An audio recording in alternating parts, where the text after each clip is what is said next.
thing too is like we have all these aphorisms and witty sayings, and people.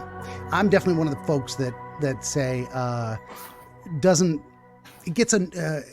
I'm the kind of person that gets annoyed at some of those things. Like I see inspirational sayings, and there's a whole genre on the internet of mocking inspirational sayings because it's like, it's life's not that easy. True. Or They're very useful. but they are very useful. Yeah. It's like, I mean, the idea of hang in there, white knuckle it. Sometimes you got to do that. Sometimes there's nothing you can do. Does that apply to all possible circumstances? Are there exceptions which kind of prove the rule in a way of like, yeah, everything up to this point, deal with it. At this point, it becomes a problem and you got to do something about it. Fair enough. And then, yeah, that's kind of the art side of the art and science of psychology is like helping people kind of parse out how to apply these trite, cliched, aphoristic strategies for dealing with life in the most useful way to them. And this is where we get into the idea of realistic expectations too, because you don't want someone to have the expectation they can meet a certain bar and they just can't, or they can't yet. And then what you're going to try and help them do is say, okay, don't beat yourself up about that. You got a goal.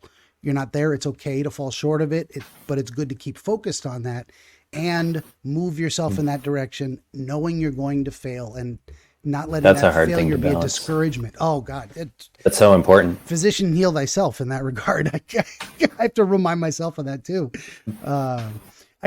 Especially in these dream interviews too, is I'll go back and listen to them as I'm editing them. I'm like, I should have asked this question. I missed addressing this symbol, which at the moment I had a thought of, and it probably was related, and we probably would have gotten a much better answer. And I missed it. I forgot it, and I can't beat myself up about that. I think that about like almost every important conversation I ever have. Like, so I won't blame you if you miss something. Yeah. And well, and then there's also, because that's something we're capable of as human beings, is that self-assessment towards progress, towards betterment, towards changing bad habits or dysfunctional behavior and putting it in its proper proportion. That's why I love good if it moves symbol. you forward, bad if it discourages you. Yeah, it's like it's why I love the yin yang, is the order and chaos balance of like, we need this to, and I think of the human body as one of the perfect representations of the yin yang in that regard. We have a rigid structure, bones, without which we could not walk. We would wiggle like amoeba, maybe. But we have flexibility too, to a certain degree. So you've got this balance of the flexibility and the capability of movement, the chaos of choosing our direction and our stance, our form, how we interact with the world. But you got to hang it on a rigid frame or you can't get anything done. Definitely. Yeah. I think that makes sense why dreams are so important, is they're symbolic and they're stories. And I mean, there's always a limitation to how much you can describe those kinds of things, but symbols make that so helpful, like to be able to kind of navigate things like the one and the many, or like sort of being and non-being, even like that you have like something that is permanent about you. You are a thing. Like you're not just like this thing that kind of like, I mean, in a way you are this thing that just kind of comes into existence and goes out of existence, and you're constantly changing, but there's still something about you that's like human nature, that's solid. Yeah, we are this weird dichotomy of like, what is a moment? Like there was a moment just then, it happened, but it's gone now. Time, the progression of time. So we are these,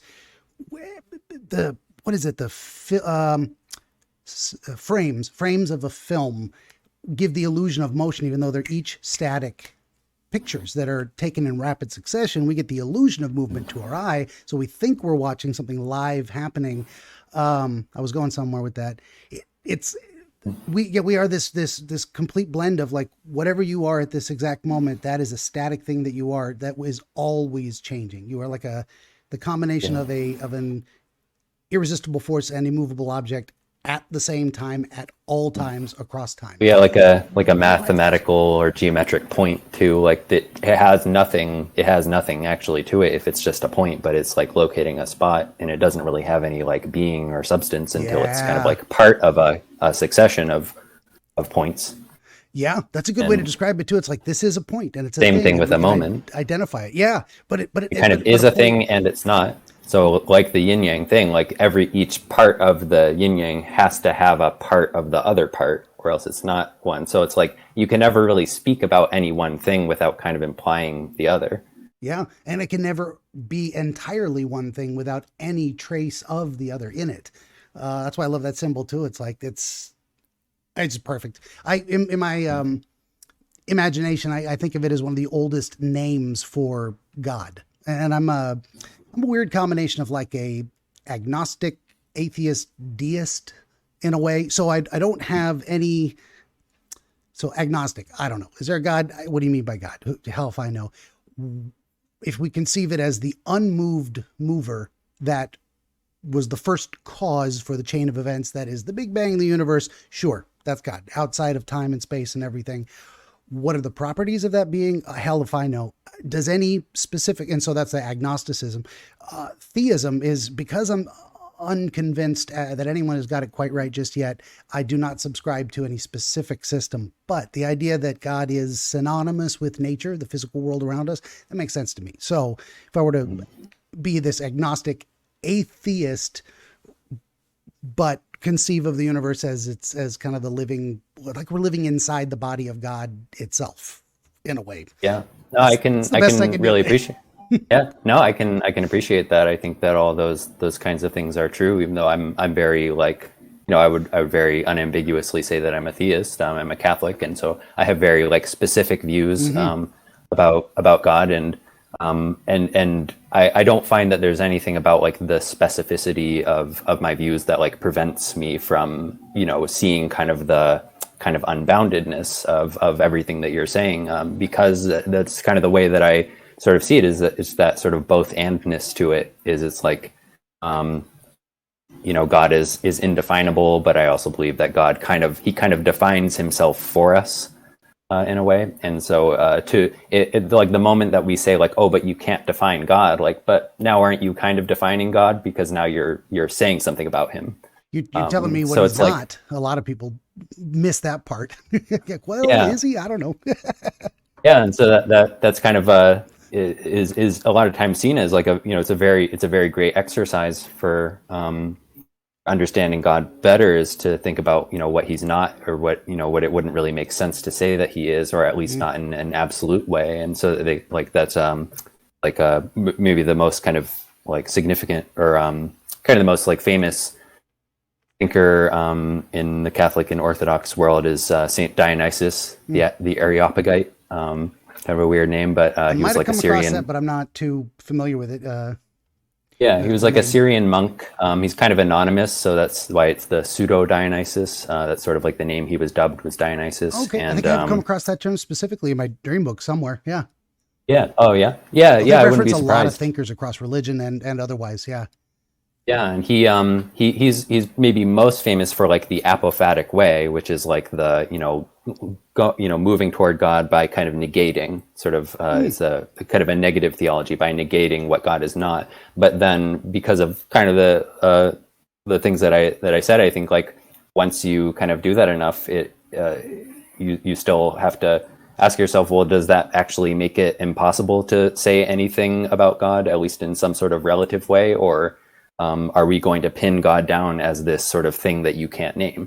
And so then there's the other way, which is the cataphatic way, which is by moving. It's kind of moving up toward things that you can say by, and that's more by beginning with the material world and looking at the way that the material world reflects God to different degrees.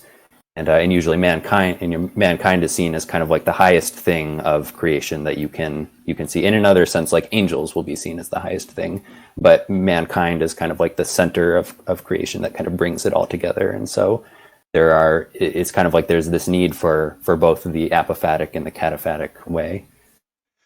Definitely. And I think there's a kind of a yin yang sort of notion in that. I think there is. It probably requires both. What I was thinking as you were saying that, like, I got a sudden flash, an image of panning for gold. You're sifting out all the things that are rock and not gold, and the gold is actually heavier, so it sinks to the bottom. So there's a negating experience of removing all the things that are not gold, but then you're still left with okay, what is gold?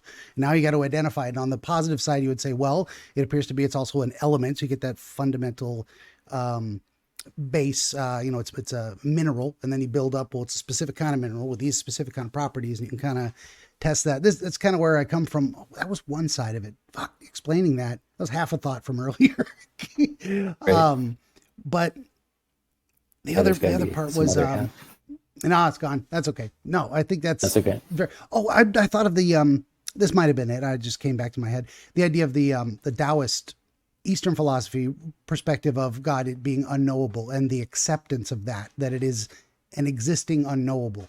It's there, and it cannot be described. They say that the Tao that can be named is not the real Tao. Eternal so name, yes, you yeah. get those one hand clapping type of stuff. It's meant to kind of pop your brain a bit and open up something new. Yeah.